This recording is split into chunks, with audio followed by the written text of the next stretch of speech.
Put your flags up in the sky, and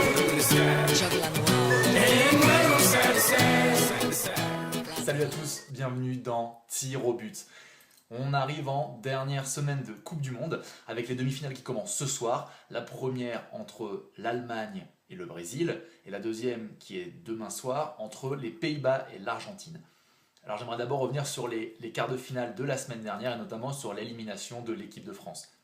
L'équipe de France est éliminée, on a beaucoup de regrets, on est triste surtout parce qu'on imaginait vraiment cette équipe peut-être pouvoir aller assez loin. Mais bon, il faut se rappeler qu'il y a 3 semaines, on se demandait encore si elle pouvait gagner contre le Honduras. Alors là, faire un quart de finale de Coupe du Monde, c'est presque inespéré pour nos petits bleus. On est déçus, mais on a des regrets surtout parce que finalement, cette équipe d'Allemagne n'a pas montré beaucoup plus de choses que l'équipe de France, elle ne l'a pas surclassée. Et il n'y a pas eu vraiment une division ou un monde d'écart, donc c'est pour ça qu'on a le plus de regrets, même si l'élimination est finalement assez logique face à une équipe d'Allemagne beaucoup plus mature, beaucoup plus mûre, beaucoup plus pragmatique, beaucoup plus efficace.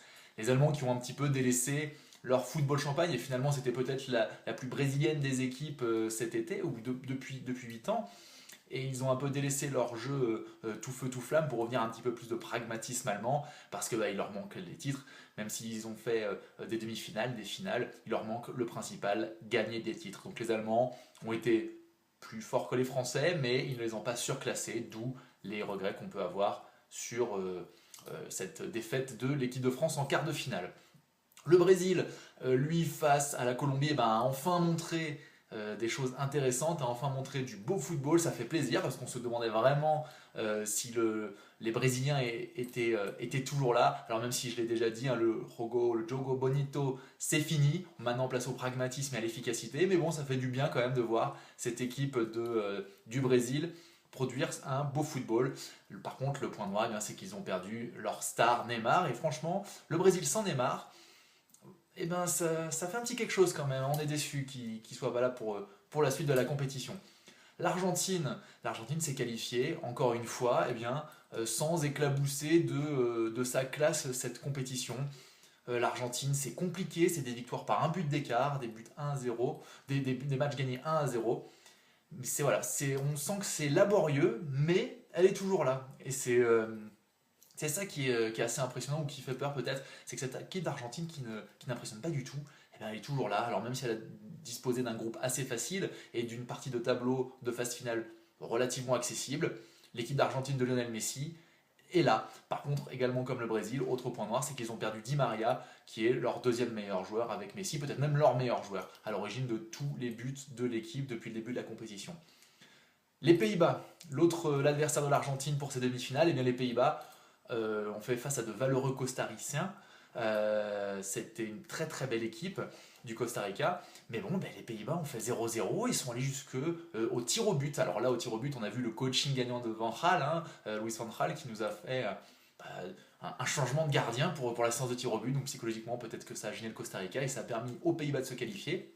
Mais Dieu que c'est laborieux pour cette équipe des Pays-Bas, qui finalement a peut-être un profil de futur champion, parce que ils ont de la chance.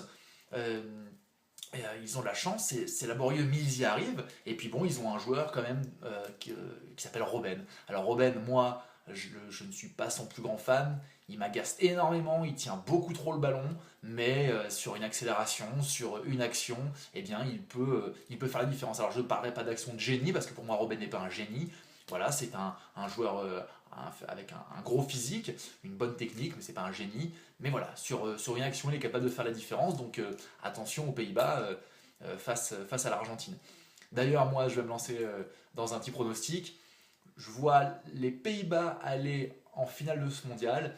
Et je vois également Brésil-Allemagne, c'est un peu plus compliqué. Entre le Brésil qui va être poussé par 200 millions de supporters et l'Allemagne qui, franchement, pour moi, au début de cette compétition, faisait vraiment partie des favoris. Alors, le cœur avait parlé, je les voyais éliminés face à la France, mais très honnêtement, je vois bien une petite finale Allemagne-Pays-Bas. En tout cas, si c'est Allemagne-Pays-Bas, je vois bien l'Allemagne gagner. Par contre, si c'est Brésil-Pays-Bas en finale, à mon avis, les Pays-Bas ont peut-être une chance. Voilà.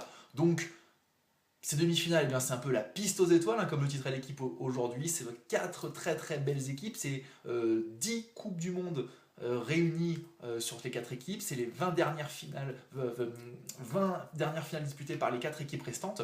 Donc c'est tout simplement, finalement, c'est presque normal qu'on retrouve ces 4 équipes dans le dernier carré. Voilà, c'est des affiches de prestige. On a vraiment hâte d'y être, hâte de voir ce que ça va donner. Voilà, écoutez, je vous souhaite une très très belle soirée de football, de très belles soirées de football. On se retrouvera après les demi-finales pour débriefer. Et ensuite, on fera l'affichao, la dernière affichao de rêve, avec la grande finale de dimanche prochain, 13 juillet, au stade Maracana. Voilà, écoutez, je vous souhaite de très très belles demi-finales et je vous dis à très vite sur Tir au but. Ciao!